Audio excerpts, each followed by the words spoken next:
함께 손잡고 가세.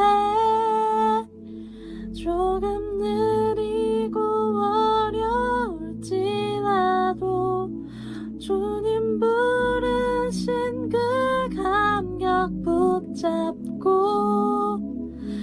손잡고 함께 가세.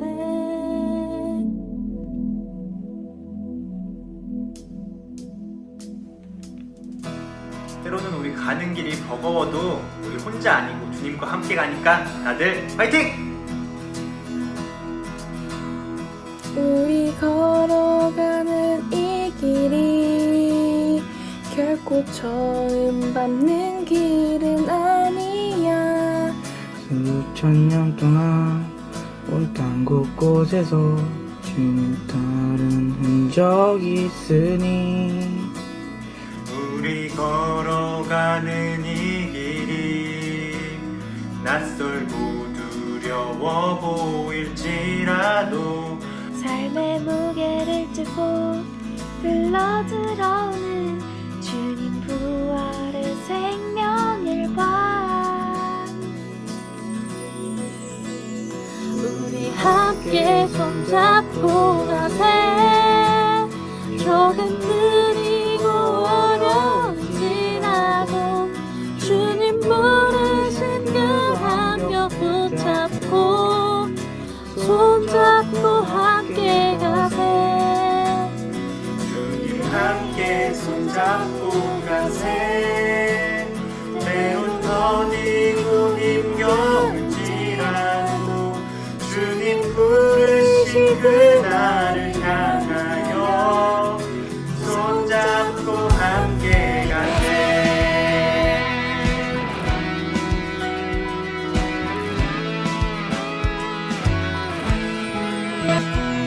우리 걸어가는 이 길이 결코 처음 밟는 길은 아니야. 수천 년 동안 온 땅 곳곳에서 주님 따른 흔적이 있으니 우리 걸어가는 이 길이 낯설고 두려워 보일지라도 삶의 무게를 싣고 흘러들어오는 주님 부활의 생명과 우리 함께 손잡고 가세.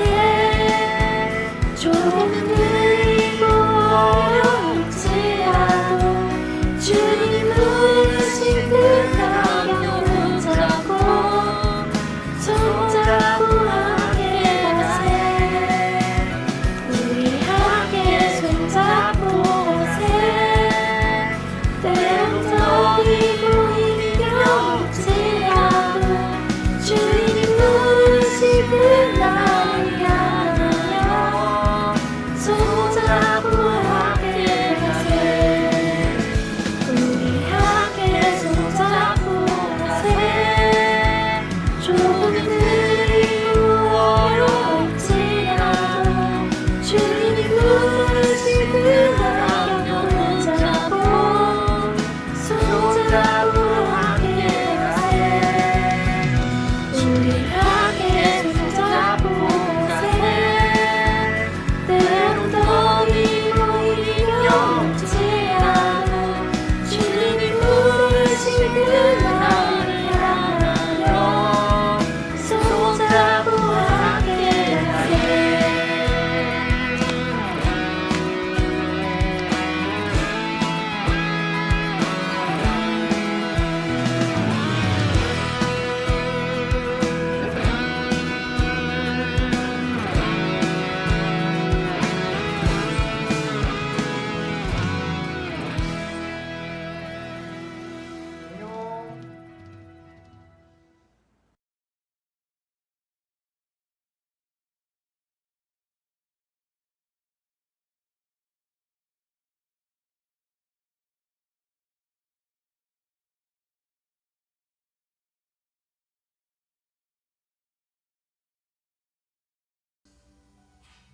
네, 오늘도 예배 오신 여러분을 환영하고 축복합니다.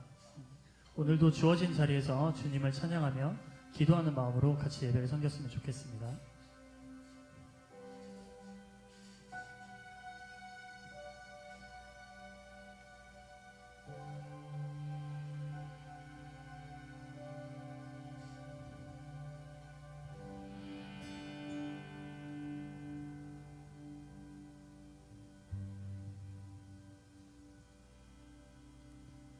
내 삶을 안으신 그 사랑만으로 나 완전하네. 비교할 수 없는 그 사랑, 이제 다른 것들은 내게 힘없네. 그가 내 안에, 내가 그 안에 거할 때 모든 두려움 사라져. 그 사랑 안에 자유 안에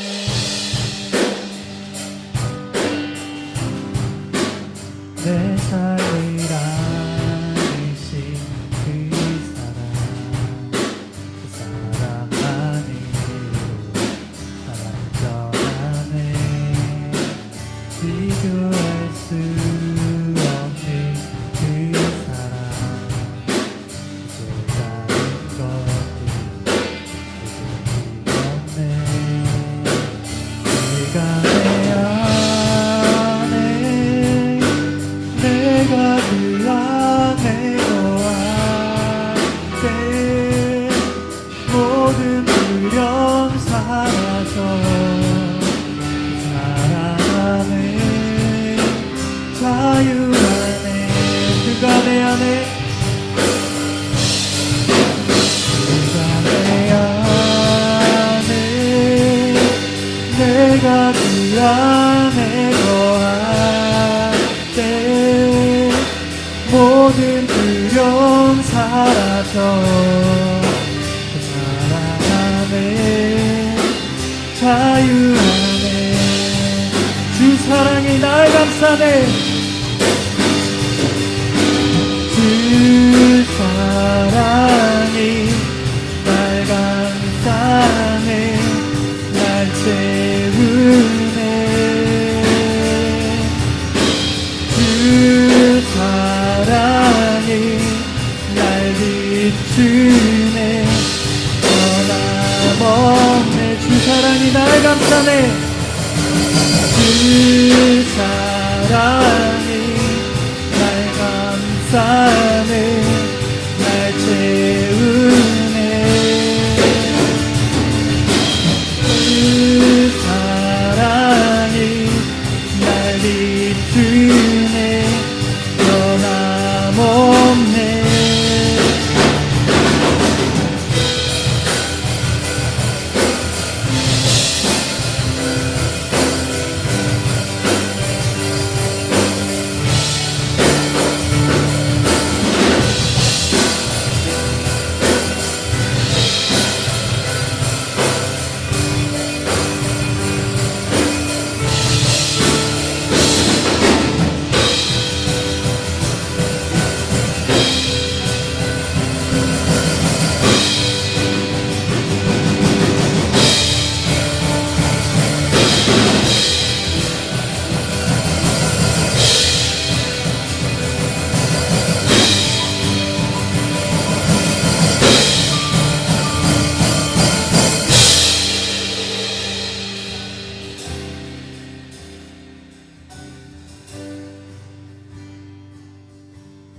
그가 내 안에, 그가 내 안에, 내가 그 안에 거할 때 모든 두려움 사라져.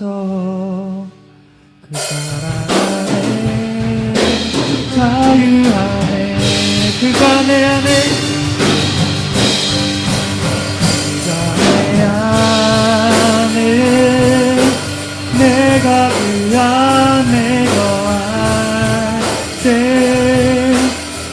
모든 두려움 사라져 그 사랑 안에 자유 안에 한 번 더 그가 내 안에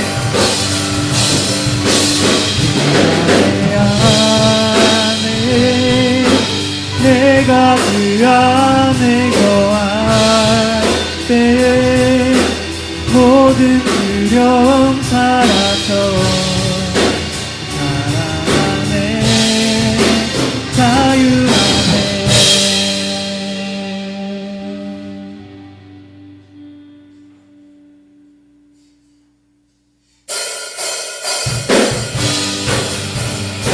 이 시간 기쁘게 박수치며 주님을 찬양 드리도록 하겠습니다.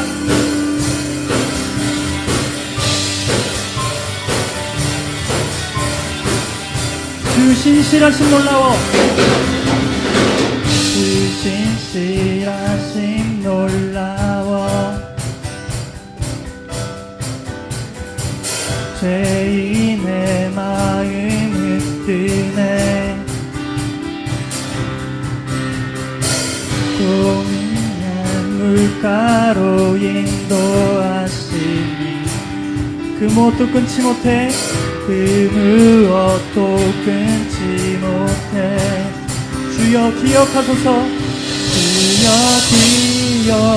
기억하소서 주 백성 자녀들 진실한 주님의 약속 주님의 은혜 내게 넘치네 주님의 은혜 내게 넘치네 나를 향한 주 은혜 한 번 더 주님의 은혜 주님의 은혜 내게 넘치네 나를 향한 주 은혜 주여 기억하소서 주여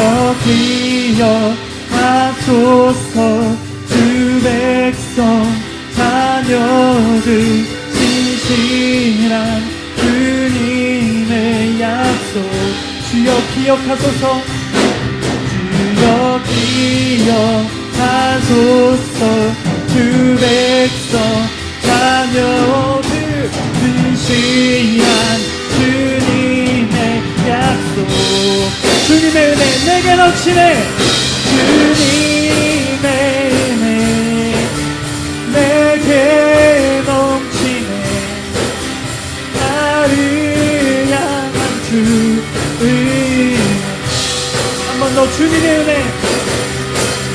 주님의 은혜 내게 넘치네 나를 향한 주 은혜 한 번 더 주님의 은혜 주님의 은혜 내게 넘치네 나를 향한 주 은혜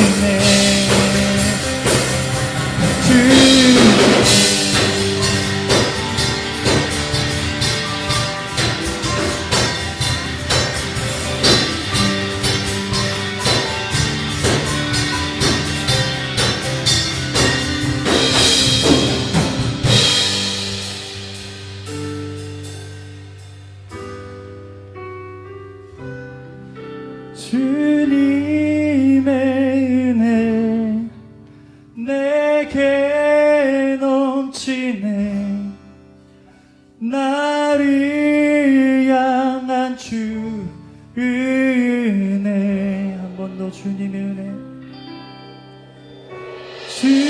주님의 은혜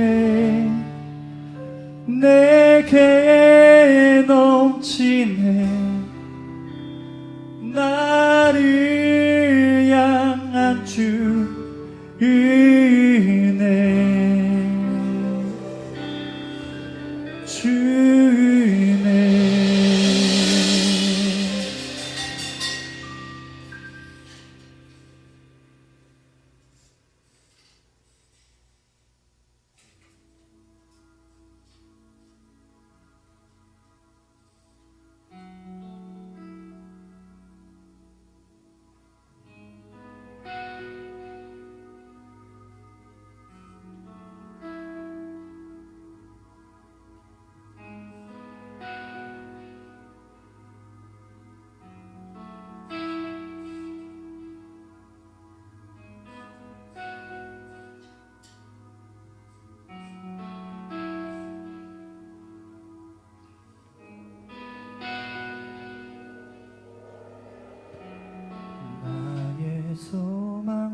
되신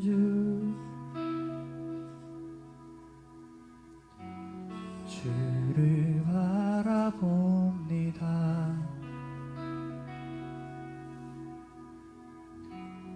다시 오실 나의 왕 예수, 주를 기다립니다.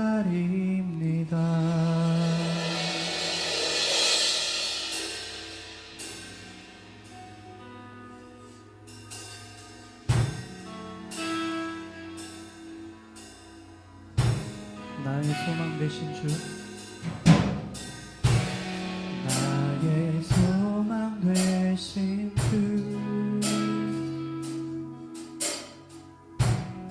주를 바라봅니다.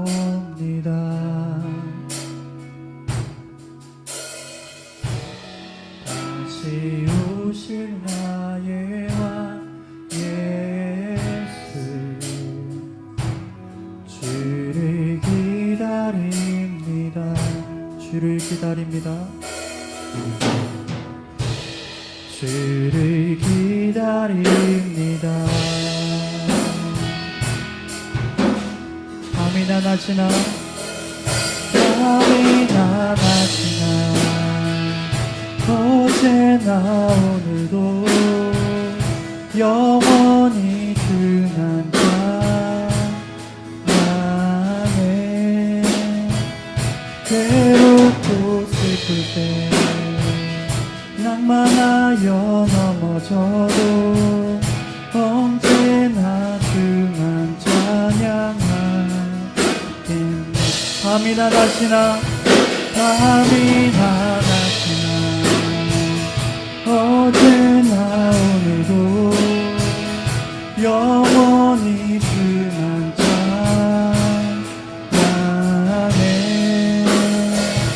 괴롭고 슬플 때 낭만하여 넘어져도 언제나 주만 찬양하네.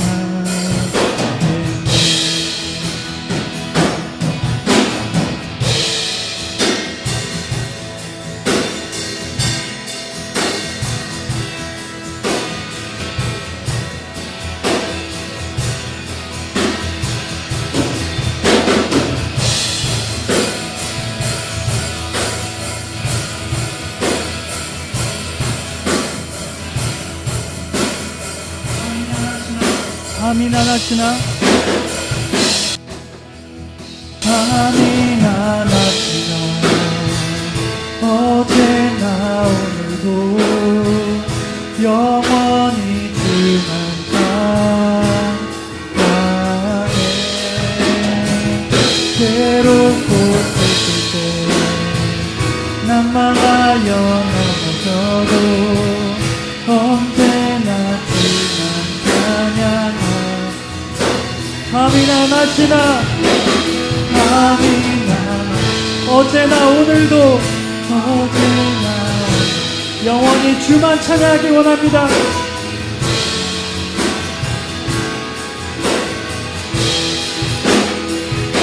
괴롭고 슬플 때 낭만하여 넘어져도 언제나 주만 찬양하네.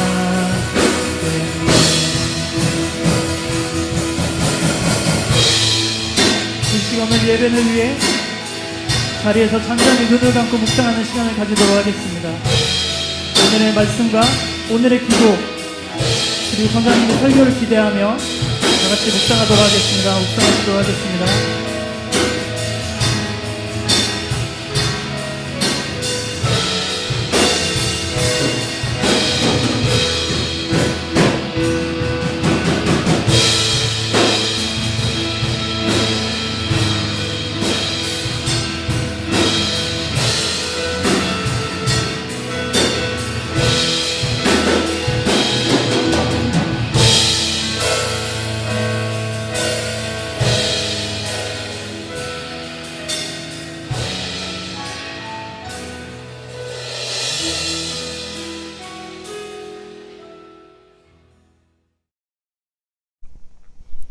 네, 다 같이 기도드리도록 하겠습니다. 하나님 감사합니다. 오늘도 이렇게 좋은 시간과 공간 그리고 각자의 위치에서 주님을 찬양하고 예배를 드릴 수 있게 해주신 은혜 너무나도 감사드립니다. 주님, 오늘 말씀을 듣는 가운데 주님을 찾는 저희가 되길 원합니다. 조금 더 간절히 찾고 조금 더 직접적으로 찾고 주님께 손을 뻗을 수 있는 저희가 될 수 있도록, 그리고 이 시간 주신 은혜에 감사할 수 있는 저희가 되길 원합니다. 주님이 주신 말씀을 전도사님 통해서 저희가 들을 때 하나님의 말씀을 저희 마음속에 그리고 저희 인생 속에 새길 수 있는 그런 시간들이 되길 원합니다. 아버지 함께하여 주시옵소서. 주님, 이 시간 시작하는 시간이오니 말씀 마치는 시간까지 주 아버지 함께하여 주시옵소서. 감사합니다. 이 모든 말씀 우리 주 예수 그리스도 이름 받들어 기도드립니다. 아멘. 전능하사 천지를 만드신 하나님 아버지를 내가 믿사오며 그 외아들 우리 주 예수 그리스도를 믿사오니 이는 성령으로 잉태하사 동정녀 마리아에게 나시고 본디오 빌라도에게 고난을 받으사 십자가에 못 박혀 죽으시고 장사한 지 사흘 만에 죽은 자 가운데서 다시 살아나시며 하늘에 오르사 전능하신 하나님 우편에 앉아 계시다가 저리로서 산자와 죽은 자를 심판하러 오시리라.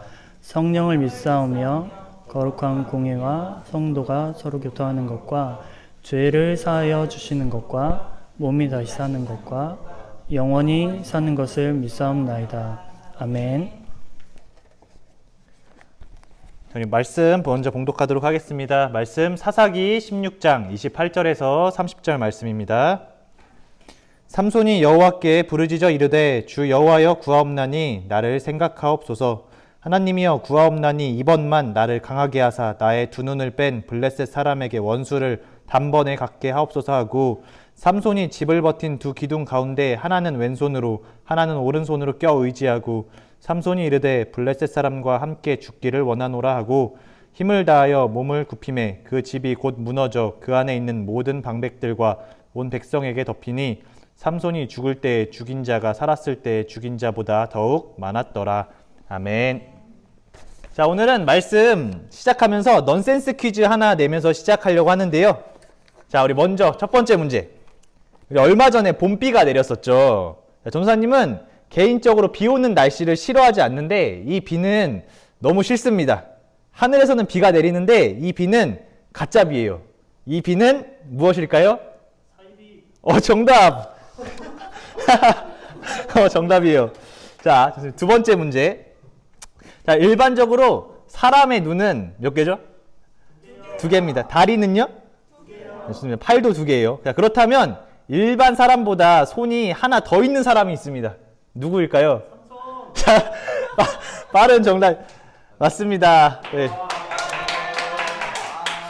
찬울쌤, 삼손은 손이 몇 개였을까요? 두 개 맞습니다. 그냥 물어봤어요.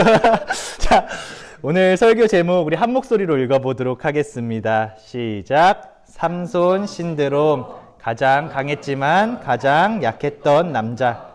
자, 오늘은 제목에서 딱 알 수 있듯이 우리 청소년부 친구들과 삼손에 대해서 나누려고 합니다. 오늘 하나님께서 우리 친구들에게 주신 말씀을 통해 우리 마음속 한구석에 있는 삼손 신드롬을 떨쳐내기를 원합니다. 자, 그리고 우리의 가장 강한 힘은 어디에서 오는지 말씀을 통해 깨달아지는 은혜가 있기를 소망하며 말씀 전하도록 하겠습니다. 자, 오늘 말씀의 제목은 삼손 신드롬이에요. 자, 신드롬은 한 번쯤 들어본 단어일 것 같은데, 자, 어떤 뜻인지 알고 있나요? 신드롬은 한국말로 하면 증후군 정도로 생각하면 좋을 것 같아요. 자, 어떤 징후를 나타내는 현상 정도로 이해하면 좋을 것 같습니다. 자, 그렇다면 삼손 증후군, 왜 전도사님이 오늘 제목을 삼손 신드롬이라고 정했을까요? 자, 오늘 이 제목에 대해서 이해하려면 우리가 먼저 삼손이 누군지 알아야 됩니다. 자, 삼손이 어떤 인물이었는지 잠깐 소개하려고 하는데, 자, 삼손은 많이 들어봤을 것 같은데 혹시 못 들어본 친구들도 있을 것 같아서 우리 좀 자세히 다시 한번 나누도록 하겠습니다. 자, 삼손은 사사기에 나오는 인물이에요. 사사 중에 한 명, 마지막 사사라고도 하고 또 마지막 사사가 사무엘이라고도 하는데, 자, 오늘 그 마지막 사사쯤에 위치한 그 삼손에 대해서 나누겠습니다. 자, 저번에 이스라엘의 새 왕에 대한 설교를 하면서 사사 시대가 어떤 시대였는지, 사사가 어떤 직분이었는지 짧게 나눴던 적이 있죠. 자, 왕이 없던 이스라엘 백성들에게 하나님께서 보내주신 정치적, 군사적 지도자가 바로 사사였어요. 사사 시대는 주기적인 패턴이 있습니다. 자, 뒤에 보이죠? 사사 시대의 주기적인 패턴은 먼저 하나님께 이스라엘 백성들이 범죄를 해요. 그리고 이제 범죄를 했기 때문에 하나님께서 이스라엘 백성들에게 하나님께서 돌아오길 원하는 마음으로 또 죄에 대한 대가로 이스라엘에게 고통을 안겨주시고 이제 그 죄에 대한 대가로서 고통하고 있을 때, 힘들어하고 있을 때 그들이 회개하고 하나님께 돌이키길 원하면서 부르짖습니다. 그리고 그때 하나님께서 사사를 보내주심으로 다시 이스라엘 백성들을 구원하게 하시고 그리고 이스라엘에는 평화가 찾아와요. 그리고 또 얼마 지나지 않아서 다시 그들이 죄를 짓기를 반복하면서 이 패턴을 반복하는데요. 자, 우리 삼손도 그 과정 중에 하나님께서 보내셨던 사사 중에 한 명입니다. 삼손도 동일하게 이스라엘의 범죄로 블레셋에게 정복당해서 괴로워하고 있을 때 하나님께서 보내셨던 사사인데요. 자, 우리 사사기 13장 1절을 보면 확실히 알 수 있어요. 자, 우리 한 목소리로 봉독해 보도록 하겠습니다. 이스라엘 자손이 다시 여호와의 육전에 악을 행하였으므로 여호와께서 그들을 40년 동안 블레셋 사람의 손에 넘겨주시니라. 아멘. 삼손은 다른 사람들과 구별되는 하나의 특징이 있었는데 그게 뭐였냐면 나실인이었어요. 나실인이었는데 나실인은 하나님께 헌신하기로 특별히 서약하고 구별된 사람을 말해요. 나실인은 특별히 금해야 될 것들을 또 성경에서 얘기하고 있는데 자, 우리 노란 글씨만 우리 한 목소리로 읽어보도록 하겠습니다. 시작. 포도주와 목주를 마시지 말며 어떤 부정한 것도 먹지 말지니라. 그의 머리 위에 삭도를 대지 말라. 이 아이는 태어서부터 하나님께 바쳐진 나실인이 됨이라. 아멘.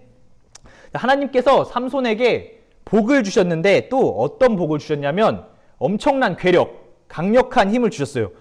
근데 이 힘이 얼마나 강력했냐면 포도원에서 삼손이 사자를 만나게 되는데 좀 안 믿길 수 있지만 포도원에서 사자를 삼손이 마주해요. 근데 어떻게 되냐면 하나님의 영이 삼손에게 강하게 임하더니 삼손의 손에 아무것도 없었지만 마치 사자를 염소 새끼 찢어버리는 것 같이 찢어버렸을 정도로 엄청난 괴력을 가지고 있었다고 합니다. 사자를 찢어 죽일 만큼 강력한 힘, 이 정도면은 이제 얼마나 힘이 센지 알겠죠. 근데 이렇게 강력한 힘을 가진 삼손이었는데 삼손의 말씀을 준비하면서 삼손의 인성에 대한 고민이 좀 생겼어요. 왜냐하면 삼손의 인성에 문제가 좀 있어서 이건 진짜 사탄이 보고 배울 정도겠다 싶을 정도로 삼손의 인성에 문제가 있는 게 아닌가 싶은 부분들이 좀 많이 나오더라고요. 자, 삼손이 딥나 지역에 내려갔을 때 한눈에 반한 여인이 있었습니다. 그런데 문제는 그 여인이 블레셋 여인이었어요. 왜냐하면 아무리 사랑에 국경이 없다고 하지만 삼손의 부모님 입장에서는 조금 난처하고 혼란스러웠을 거예요. 왜냐하면 할례받지 않은 블레셋 사람 아내를 맞이했기도 했고 또 분명히 하나님께서 우리 삼손이 태어날 때 삼손의 부모님들에게 이 아이가 블레셋에서 이스라엘 백성을 구원할 거라고 했는데 블레셋에서 이스라엘 백성을 구원할 삼손이 블레셋 여인을 데려오니까 부모님 입장에서는 좀 많이 당황했을 것 같습니다. 자, 삼손이 그 블레셋 여인을 데려온 거면 오늘날에 좀 비유를 해보면 일제강점기 시대에 독립운동가 대장의 자녀가 일본인 사람을 아내로 맞은 것과 좀 비슷하겠죠. 그런데 좀 삼손이 블레셋 여인을 아내로 맞은 일 또한 사사기에 보면 다 하나님의 계획이라고 나와 있습니다. 삼손은 자신이 한눈에 반한 그 여인과 결혼하기 위해서 이제 딥나로 내려가는데 그 딥나로 내려가는 중에 자신이 죽였던 사자를 발견하게 돼요. 근데 그 사자에 보니까 좀 특별한 일이 일어났는데 사자 시체에 벌들이 모여서 꿀을 모아놓은 거예요. 사실 누구라도 좀 보기 힘든 광경이죠. 그래서 삼손은 이제 그 사자 시체에 모인 꿀을 먹기도 하고 좀 어느 정도 일부를 퍼서 부모님에게 갖다 드리기도 했다고 성경에 나옵니다. 그리고 이제 얼마 뒤에 삼손이 결혼하기 위해 딥나라는 지역에 가는데 그 지역의 풍습에는 이제 결혼할 때 이제 잔치를 베풀어야 하나 봐요.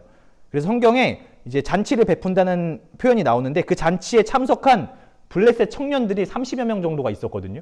근데 이제 삼손이 그 블레셋 청년 30명에게 퀴즈를 냅니다.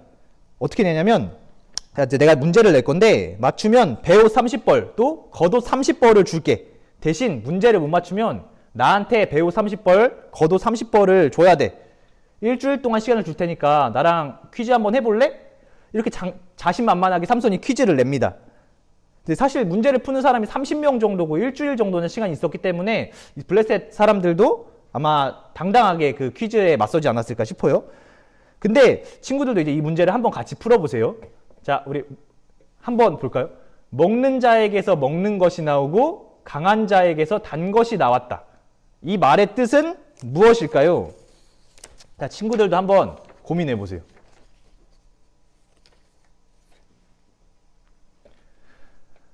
전도사님이 확신하는데 이 문제는 일주일을 주고 한 달을 줘도 풀 수 없는 문제예요. 왜냐하면 이 문제의 답은 삼손밖에 알 수가 없어. 이 문제의 답이 뭐냐면 삼손이 죽였던 사자와 사자의 몸에 생긴 벌들의 꿀이 정답이에요. 이게 무슨 말도 안 되는 소리죠? 근데 아니 여러분 좀 생각을 해봐요. 아니 세상에서 어떤 꿀벌들이 사자의 시체에 일단 꿀을 모으겠으며 더 웃긴 건 또 삼손도 이 문제는 절대 맞힐 수 없는 문제라는 걸 알고 문제를 냈어요. 지금 삼손의 인성에 문제가 있죠. 블레셋 사람들은 머리를 쓰다가 정답을 알 수 없어서 삼손의 아내를 데려가서 이제 협박을 합니다. 야, 너 삼손 꼬셔서 답 알아내. 그렇지 않으면 너와 너 아버지의 집에 불로 태워버릴 거야. 자, 어쩔 수 없이 삼손의 아내는 이제 울고 또 졸라서 답을 알아내서 블레셋 사람들에게 이 문제의 답을 알려줍니다. 그리고 7일째 되던 날에 블레셋 청년들은 삼손의 퀴즈에 답을 맞춰버려요. 자, 우리 18절. 자, 우리 노란 글씨 보도록 하겠습니다. 무엇이 꿀보다 달겠으며 무엇이 사자보다 강하겠느냐 한지라. 삼손이 그들에게 이르되 너희가 내 암송아지로 밭갈지 아니하였더라면 내 수수께끼를 능히 풀지 못하였으리라 하니라. 이게 도저히 맞출 수 없던 답을 지금 맞힌 거예요. 답이 뭔지 알겠죠? 강한 자는 사자고 단 것은 꿀벌이래요. 그러니까 도저히 맞출 수 없는 문제였죠. 근데 또 웃긴 게 맞출 수 없는 문제의 정답을 맞춘 그들한테 삼손이 또 화가 나가지고 갑자기 아스글론이라는 블레셋의 부유한 지역으로 가서 사람 30명을 죽여요. 문제의 답을 맞췄다고 사람 30명을 죽여서 그 사람들이 입고 있는 옷을 뺏어옵니다. 그래서 배우 30벌과 겉옷 30벌을 만들어요. 약간 이해할 수 없죠? 자, 그리고 삼손의 아내는 결혼식에 참석했던 제일 친한 친구에게 자신이 냈던 퀴즈의 답을 알려줬기 때문에 삼손이 화가 나서 자기 친구한테 자신의 아내를 줍니다. 약간 대한민국의 문화로서는 이해할 수가 없죠. 자, 물론 이제 아스글론은 블레셋의 부유한 지역이었으니까 우상 숭배가 또 심했던 도시이기도 하겠지만 문제의 답을 맞췄다고 화나서 사람을 죽여서 옷을 뺏어온다는 게 전도사님은 도저히 이해가 가지 않더라고요. 자, 또 얼마 후에 삼손이 자신이 줬던 그 아내를 또 되찾아오려고 돌아가는 사건이 발생하는데, 근데 이때 이미 여인은 결혼을 했었죠. 왜냐하면 삼손이 이제 자신을 미워한다고 생각했기 때문에. 그래서 또 삼손은 이거에 또 화가 났어. 그래서 여우 300마리를 잡아가지고 꼬리를 묶은 다음에 꼬리에다 횃불을 꽂고 블레셋 사람들 밭에 풀어놓습니다. 그래서 블레셋 사람들의 곡식밭이 다 불타요. 이게 무슨 말도 안 되는 일인가요? 그쵸? 당연히 화가 난 블레셋 사람들은 이제 이 일의 주동자를 찾습니다. 근데 사람들이 삼손의 아내 때문에 이 모든 일이 생겼다, 이런 이야기를 하니까 블레셋 사람들이 화가 나서 삼손의 아내와 그 삼손의 아내 아버지를 화형시켜서 죽여요. 참 무서운 나라죠. 또 이 말에 화가 난 삼손은 이번에는 또 그거에 복수를 하려고 나귀 턱뼈를 잡아가지고 엄청난 괴력으로 블레셋 군인 1000명을 또 죽입니다. 여기까지 봤을 때 뭐 블레셋 사람들도 잘못했지만 삼손의 인성에 약간 의구심이 가지지 않을 수가 없는 것 같아요. 이렇게 삼손은 블레셋 사람들이 이스라엘을 통치하던 그 시대 동안에 무려 20년 동안 사사로 있습니다. 더 이상 그 삼손을 가만히 볼 수 없던 블레셋 사람들은 이제 블레셋 지도자들이 삼손을 죽이기로 결정을 해요. 그래서 블레셋 지도자들은 도저히 삼손의 괴력의 근원을 알 수가 없어서 자기들이 당했기 때문에 그 괴력의 근원을 찾아내야겠다 해서 이제 삼손이 그 당시에 좋아했던 들릴라라는 여인에게 뇌물을 줍니다. 내가 너한테 은화를 줄 테니까 너가 이 은화를 받고 삼손의 괴력의 근원을 알아와 얘기를 하는 거예요. 그런데 이제 들릴라가 삼손을 몇 번 꼬셔요. 왜냐면 이제 뇌물을 받아야 되니까. 이제 은화를 받아야 되기 때문에 몇 번 꼬시는데 삼손이 답을 안 알려줘. 3번이나. 근데 이제 들릴라가 자기의 뜻을 굽히지 않고 계속해서 꼬시거든요. 당신 마음이 딴 곳에 있으니까 사랑하는 나한테 답 안 알려주는 거 아니야? 당신이 나를 3번이나 놀렸는데 어떻게 그래놓고 나를 사랑한다고 말할 수가 있어?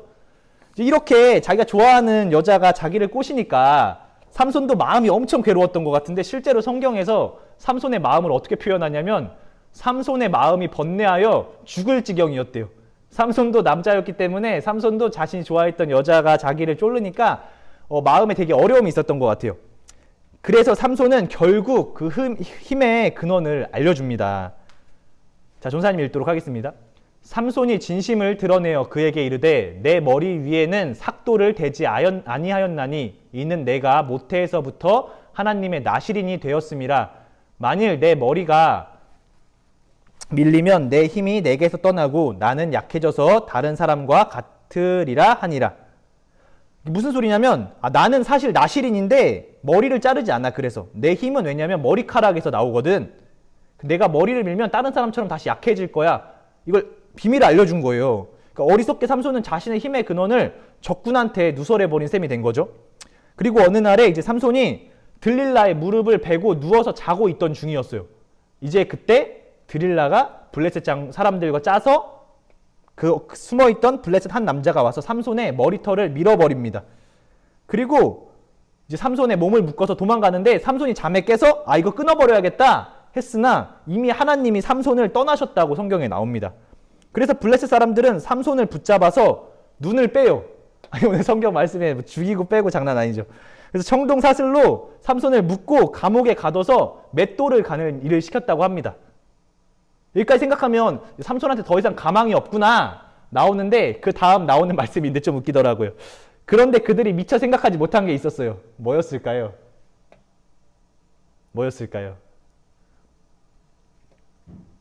머리는 다시 자란다는 거예요. 머리는 다시 자라는데 그들이 그걸 미처 생각하지 못했었던 것 같죠.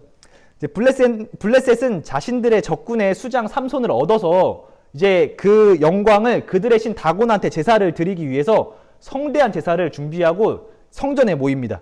그 신전에서 그들은 삼손을 이제 감옥에서 빼내서 눈이 없으니까 안 보이니까 막 재주 부리게도 시키고 괴롭힌 다음에 신전의 두 기둥 사이에 삼손을 둡니다. 삼손이 이때 비로소 깨달은 거예요. 자신의 잘못과 어리석게 행동했던 그 시간들을 하나님께 회개하며 이제 기도를 하는데, 오늘 그 기도가 우리가 읽었던 말씀 구절입니다. 우리 한 목소리로 다시 한 번만 28절 읽어보도록 하겠습니다. 삼손이 여호와께 부르짖어 이르되 주 여호와여 구하옵나니 나를 생각하옵소서. 하나님이여 구하옵나니 이번만 나를 강하게 하사 나의 두 눈을 뺀 블레셋 사람에게 원수를 단번에 갚게 하옵소서 하고, 하나님께서는 삼손의 기도에 응답하셔서 힘을 주세요. 그래서 삼손은 자신의 양쪽에 있던, 지금 삼손이 그 기둥 두 개 사이에 있다고 했잖아요. 삼손이 그래서 양쪽에 이제 기둥을 이렇게 잡고 한 외칩니다. 블레셋 사람들과 함께 죽게 하소서 하면서 신전의 기둥을 밀었다고 성경에 나와요. 그래서 신전이 무너져서 그 안에 있는 모든 것들과 모든 사람들이 다 무너지고 깔려서 다 죽었는데, 그때 죽었던 사람들이 삼손이 평생 살면서 죽였던 사람들보다 더 많았다고 합니다. 그렇게 삼손은 하나님께 사용을 받아서 블레셋으로부터 이스라엘 백성들을 구원하게 됩니다. 여기까지가 이제 우리가 알고 있는 삼손의 스토리인데요. 이제 뒤에 내용이 좀 있어서 앞에 말을 빨리 했는데, 이제 친구들과 진짜 나누고 싶은 이야기는, 오늘 친구들이 삼손의 이야기를 들으면서 어떤 마음의 생각을 하게 되나요? 삼손 인성에 하자가 있네. 삼손 자기가 자기 무덤 팠네. 아니 이런 사람도 사살할 수 있다고? 뭐 여러 가지 생각이 들 것 같아요. 근데 사사기 13장에서 16장에 삼손에 대한 성경의 스토리를 읽다 보면 우리 상식으로는 사실 이해할 수 없는 일들이 많이 나옵니다. 그러나 하나님은 삼손을 통해 블레셋에서 이스라엘을 다시 구원하시는 계획을 이루시죠. 우리가 이제 삼손이 신전을 무너뜨리면서 다 사람들을 죽임으로 구원하시는 걸 보았으니까. 그러니까 악한 행실조차도 선으로 바꾸시어 일하시는 하나님의 역사하심을 봤죠. 하지만 우리가 오해하면 안 되는 게 있는데 여기부터가 중요합니다. 삼손의 악한 행실을 선으로 바꾸시어 사용하셨지만 삼손의 행실이 결코 옳았던 건 아니죠. 삼손은 블레셋을 치는 역사에 사용이 됐죠, 실제로. 하지만 그는 사실 자신이 행했던 일보다 더 많은 일을 할 수 있는 사람이었어요. 그러나 그의 우둔함으로 하나님을 바라보지 않고 괴력, 자신이 가졌던 그 강한 힘에만 의존했기 때문에 결국 그는 그 어리석음으로 그의 인생을 망쳐버리게 됩니다. 자, 오늘 설교의 제목이 삼손 신드롬, 가장 강했지만 가장 약했던 남자였어요. 전도사님은 어릴 때 이 삼손 성경 스토리를 읽으면서 어떤 생각을 했냐면 삼손이 되게 멋있어 보였어요. 왜냐하면 그의 괴력, 또 초등학생은 사실 다른 복잡한 이런 스토리 안 보잖아요. 그냥 되게 멋있어요. 머리도 길고, 전도사님도 지금 머리를 기르고 있는데 이 괴력, 그리고 그 뭔가 흩날리는 머리, 전도사님 읽었던 그 어린 성경의 삼손의 머리가 되게 길었거든요. 그래서 이 복잡한 이야기는 다 건너뛰고 이스라엘 사사하고 되게 멋있었어. 근데 나이가 한 살 한 살 들면서 이제 말씀을 볼수록 삼손이 멋있다는 생각은 점점 사라져 갑니다. 사실 어쩌면 이제 삼손은 누구보다 인간적이고 또 어떤 점에서는 성경 속 인물, 어떤 인물보다 가장 우리를 닮은 사람이 아닌가 싶어요. 그 강력한 카리스마, 또 강한 능력을 지닌 사람들이 인정받는 사회가 오늘날의 사회잖아요. 그게 없으면 약한 사람이다 평가받고 인정받지 못하죠. 오늘 이런 사회 속에서 친구들은 삼손의 저런 강력한 카리스마 같은 강력한 힘을 가진 사람들이 보면서 어떤 마음에 말씀이 와닿나요?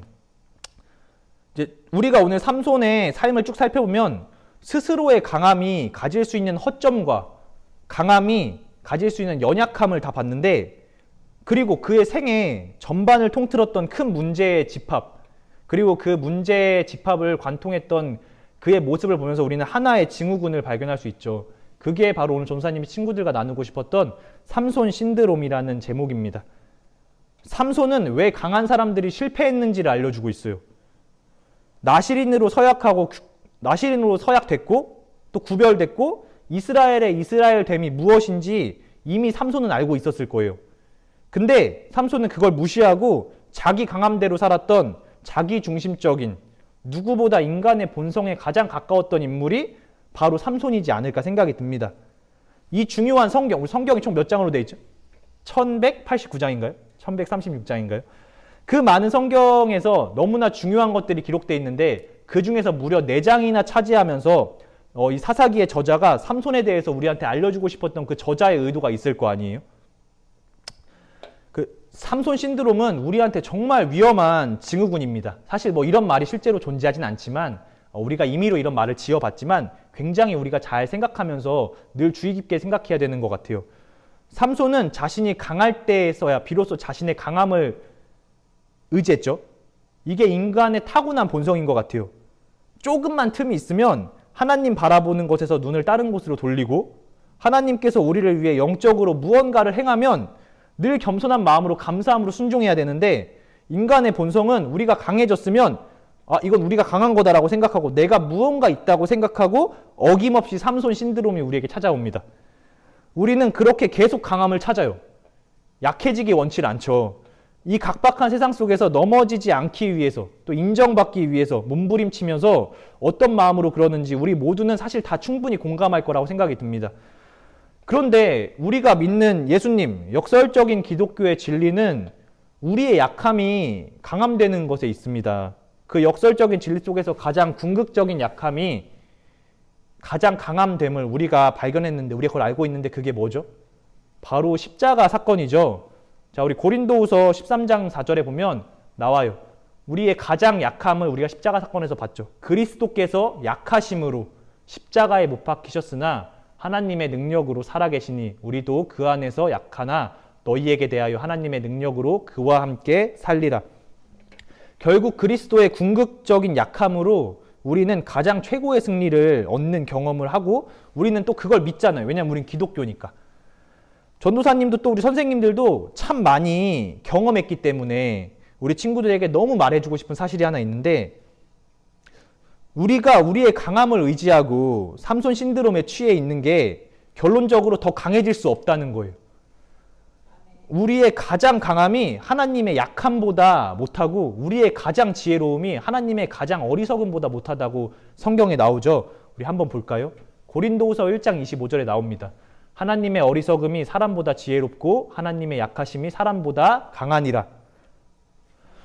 얘들아, 정말로 우리가 아무것도 할 수 없을 때에서야 비로소 하나님께서 그때 일하신다. 우리 몸에 힘이 빡 들어가 있으면 어떻게든 이것저것 다 우리 힘으로 해보려고 할 때 일이 잠깐은 풀리는 것 같지만 결국 또 얼마 가지 않아서 일 더 꼬였다. 우리 이렇게 느끼기 마련이잖아요. 그렇게 우리는 힘들어져만 가고 그렇게 힘들어하다가 결국 우리는 포기하게 되죠. 근데 놀라운 역설적인 진리는 우리가 그렇게 비로소 포기했을 때에서야, 비로소 우리 몸에 힘이 다 빠졌을 때에서야 그때 주님 제가 아무것도 할 수 없습니다. 주님 도와주세요. 인정하는 그 순간에 비로소 그 순간에 하나님께서 일하시기 시작한다는 거죠. 삼손은 너무 늦게 깨달았지만 우리 친구들은 전혀 그렇지 않잖아요. 아직 우리 친구들은 10대니까. 가장 강했지만 가장 약했던 남자 삼손을 통해서 친구들 마음속에 하나님께서 부어주시는 마음이 있으리라고 믿습니다. 자, 이 시간 우리의 약함이 강함됨을 고백했으면 좋겠습니다. 주님, 저의 약함 가운데 찾아오셔서 일하여 주시옵소서 고백하며 우리 시간에 약할 때 강함 대신에 찬양하도록 하겠습니다.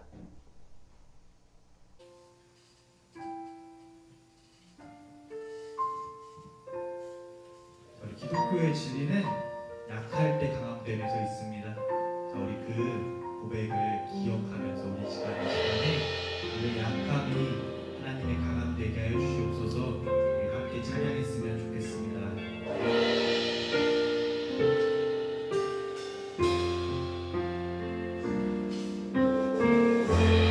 약할 때 강함 대신에 나의 보배가 되신 주 나의 모든 것 주 안에 있는 보물을 나는 포기할 수 없네. 주 나의 다시 한번 고백해보도록 하겠습니다. 약할 때 강함 되시니 약할 때 강함 대신에 나의 보배가 되신 주 나의 모든 것 주 안에 있는 보물을 나는 포기할 수 없네. 주 나의 모든 것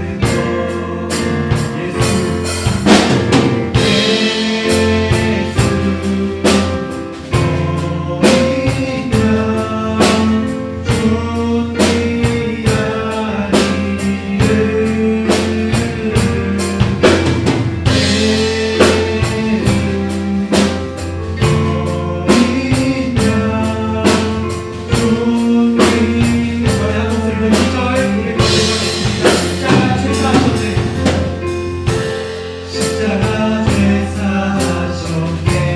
주님의 이름 찬양해. 주 나의 모든 것 쓰러진 나를 세우고 쓰러진 나를 세우고 나의 빈장을 메우네. 주 나의 모든 다시 한번 고백하겠습니다. 십자가 제사하셨네. 십자가 제사하셨네. 주님의 이름 찬양해. 주 나의 모든 것 쓰러진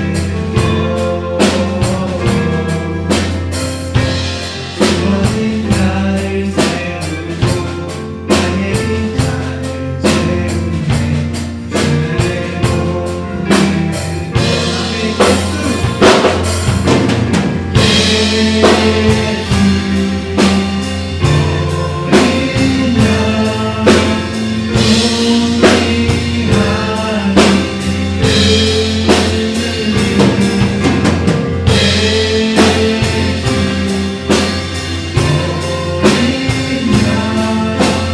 주 나의 모든 다시 한번 고백하겠습니다. 예수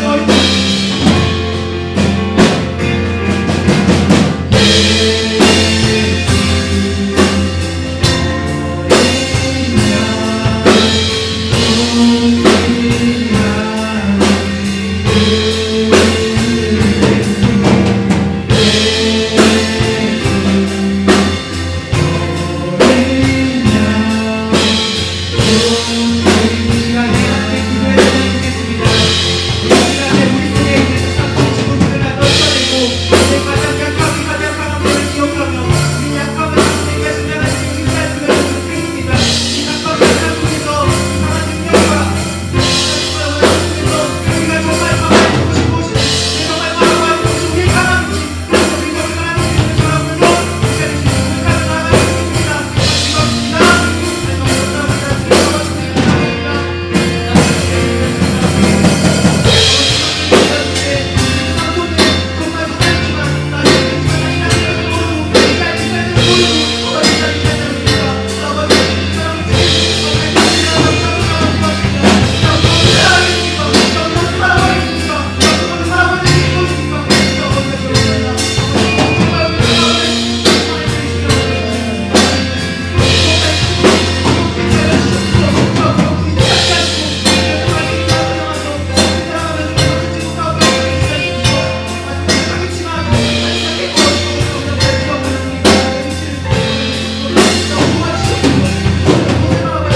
성경 말씀을 통해 스스로의 강함이 얼마나 허점이 많고 약한 것인지 보게 되었습니다. 나신으로 하나님께서 복을 주사 강한 힘을 가졌지만 그 힘이 자신의 힘이 되신 자기 중심적으로 산 삼손이었습니다. 주님, 어쩌면 성경의 수많은 인물들보다 가장 인간적인 연약함은 아닌지요. 우리 속에도 그와 같은 모습이 있습니다. 주님, 말씀의 도우심으로 깨달아 결단하게 하옵소서. 주님, 저희의 몸에 힘을 빼게 하옵시고 저희가 할 수 없음을 고백하게 하옵시고 주님, 그리고 그때 주님께서 일하사 주님만이 가능케 하실 수 있는 역사 현장을 경험하게 해주시옵소서. 이번 주가 지나고 다음 주면 다시 모여 저희가 얼굴과 얼굴을 마주하며 예배를 드립니다. 주님, 함께 모여 예배드리는 모임의 기쁨을 평범한 일상으로 여겼으나 그 가장 평범해 보였던 모습이 얼마나 우리에게 소중한 모습이었는지 모두가 이 시간 느끼리라 생각합니다. 주님, 우리 모두가 다시금 깨달아 알게 됐으니 그 한순간 한순간을 최선을 다해 보내게 하옵시고 다음 주 우리가 다시 만날 때까지 아무 시험거리 없이 잘 보내고 만날 수 있게 해주시옵소서. 예수님의 이름으로 기도드립니다. 아멘. 이 시간에 경신 선생님께서 파송 찬양해 주시고 주기도문 해주심으로 예배를 마치도록 하겠습니다.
주기도문으로 예배 마치도록 하겠습니다. 하늘에 계신 우리 아버지여, 이름이 거룩히 여김을 받으시오며 나라의 임하옵시며 뜻이 하늘에서 이루어진 것 같이 땅에서도 이루어지이다.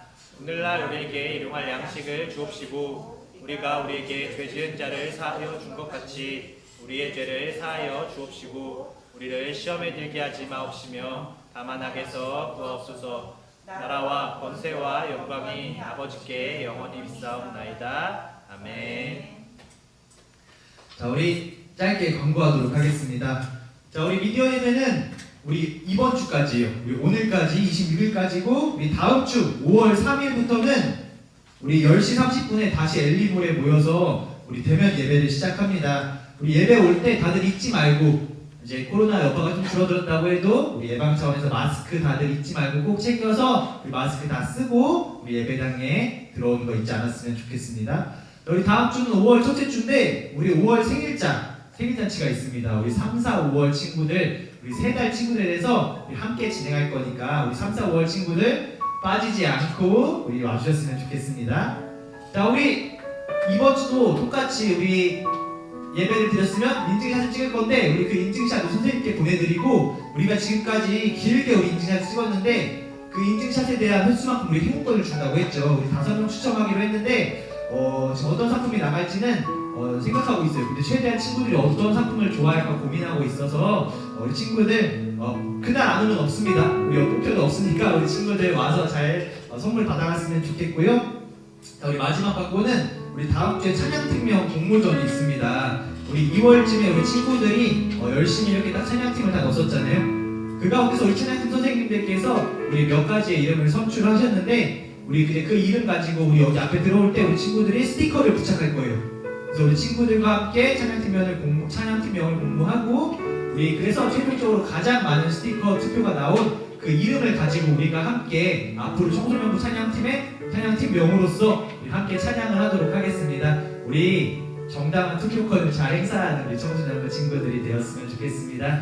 그럼 다들 아프지 말고 다음 주에 우리 엘리몰에서 함께 예배 드릴 때까지 잘 이겨내고 우리 이 시간에 기쁜 얼굴로 마주했으면 좋겠습니다. 다들 안녕. 안녕.